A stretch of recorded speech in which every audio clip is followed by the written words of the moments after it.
Hello everyone, welcome back. तो आज हम लोग डिस्कस करेंगे फिर से क्लासिकल मैकेनिक्स से कुछ क्वेश्चंस। पहला क्वेश्चन है, Euler Lagrange equation is obtained from. So first option is Newton second law, ये गलत है। दूसरा हमारे पास है Hamilton's principle. So this is the correct option. Euler Lagrange equation जो है is obtained from Hamilton's principle. Next, if L means Lagrangian does not depend explicitly on time, then अगर Lagrangian जो है वो टाइम पर डिपेंड नहीं कर रहा है, मतलब कि हम we can say as this condition as homogeneity in time. So whenever we are having homogeneity in time, so our energy is conserved. तो जब भी हमारे पास homogeneity in time होता है, एनर्जी कंजर्व रहती है, तो हमारे पास बी ऑप्शन जो है वो करेक्ट है। और अगर होमोजेनिटी इन स्पेस होगा तो हमारे पास लीनियर मोमेंटम कंजर्व रहेगा, या फिर होमोजेनिटी इन रोटेशन होगा तो हमारे पास एंगुलर मोमेंटम कंजर्व रहेगा। कभी कभी क्वेश्चन डायरेक्टली आ जाता है, अगर होमोजेनिटी इन टाइम है तो हमारे पास क्या कंजर्व रहेगा, तो एनर्जी कंजर्व रहती है। For homogeneity in space linear momentum is conserve, and for homogeneity in rotation angular momentum is conserve. तो ये चीज़ें आप याद रखना। नेक्स्ट क्वेश्चन है, Hamiltonian equals total energy if. Hamiltonian जो होता है वो टोटल एनर्जी के बराबर होता है जब हमारे पास जो पोटेंशियल है वो इंडिपेंडेंट ऑफ वेलोसिटी होता है। अगर वो सिर्फ पोजीशन का फंक्शन है पोटेंशियल, तो हमारे पास हैमिल्टन जो होता है वो टोटल एनर्जी के बराबर होता है, और लैग्रेंजियन होना चाहिए kinetic energy minus potential energy. तो हमारे पास ऑप्शन सी करेक्ट है। इसके दो कंडीशंस होनी चाहिए, लैग्रेंजियन जो है वो kinetic energy minus potential energy, और पोटेंशियल एनर्जी जो है वो फंक्शन ऑफ सिर्फ पोजीशन होना चाहिए, ना कि वेलोसिटी।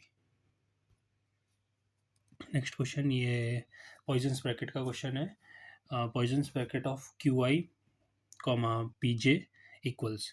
तो क्यू आई और पी जे इक्वल होता है 0 या फिर 1। अगर आई इक्वल जे होगा तो हमारे पास ये जो पॉइजन ब्रैकेट है उसकी वैल्यू हो जाएगी 1, और अगर आई नॉट इज़ इक्वल टू जे होगा तो हमारे पास वैल्यू हो जाएगी 0। तो यहाँ पे अगर इसको हम कंबाइन करें इस कंडीशन को, हमारे पास आ जाएगा correct option delta I J. तो अगर मान लो कि Poisson bracket of X comma P X, तो ये हो जाएगा 1। Poisson bracket of X comma P Y, तो ये हो जाएगा 0, इस तरीके से। तो यहाँ पे delta I J correct option है। Next question, if Poisson bracket of f comma h is equal to 0, where h is Hamiltonian and f is any function or any quantity, so any attribute, so f और h का अगर Hamiltonian f और h का कोई function f और Hamiltonian का अगर position bracket 0 है, तो f क्या होगा पूछ रहा है। f कैनोनिकल वेरिएबल होगा, या हैमिल्टोनियन होगा, या कांस्टेंट ऑफ मोशन होगा, या फिर 0 होगा। जब भी किसी का भी पॉइजन ब्रैकेट हैमिल्टोनियन के साथ करते हैं और वो 0 आता है तो वो कांस्टेंट ऑफ मोशन होता है। तो यहाँ पे ऑप्शन सी करेक्ट है। Next, Poisson bracket are invariant under. तो पॉइजन ब्रैकेट जो होते हैं वो इनवेरिएंट अंडर कैनोनिकल ट्रांसफॉर्मेशन होते हैं।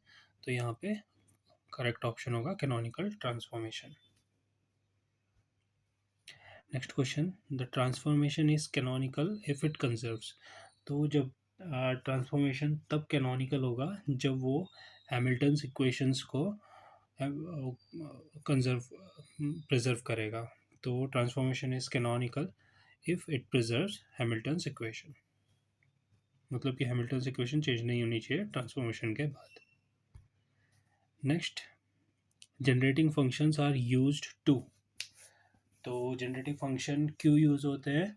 To perform canonical transformation. तो so generating functions are use to perform canonical transformations.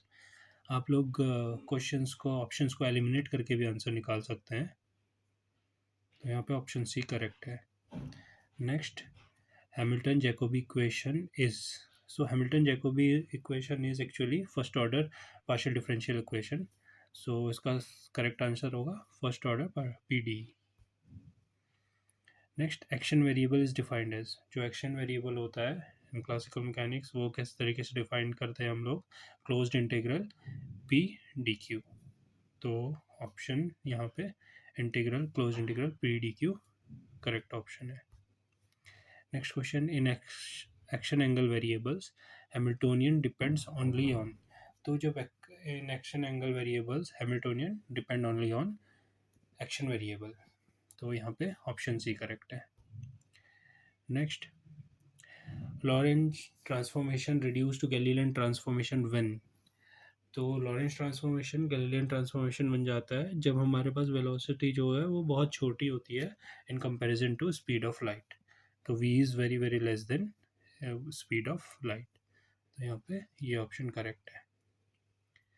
Next, length contraction occurs along, देखो लेंथ कॉन्ट्रैक्शन डायरेक्ट वेलोसिटी के डायरेक्शन में ही हमारे पास होता है, तो अगर हम देखेंगे इसमें ऑप्शंस को, तो टाइम एक्सिस पहला ऑप्शन है जो कि गलत है, परपेंडिकुलर डायरेक्शन गलत है, अगला है डायरेक्शन ऑफ मोशन, तो जिस डायरेक्शन में मोशन होगा उसी डायरेक्शन में हमारे पास लेंथ कॉन्ट्रैक्शन होगा, तो यहाँ पे correct option is direction of motion, length contraction occurs along direction of motion.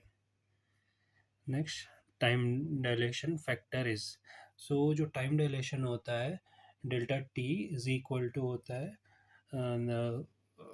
Relativistic constant times delta T naught, मतलब absolute time into relativistic constant के बराबर होता है टाइम डायलेशन, तो टाइम डायलेशन फैक्टर जो होता है वो रिलेटिविस्टिक कांस्टेंट होता है 1/√1 - v² अपॉन c², तो यहाँ पे ऑप्शन सी करेक्ट है।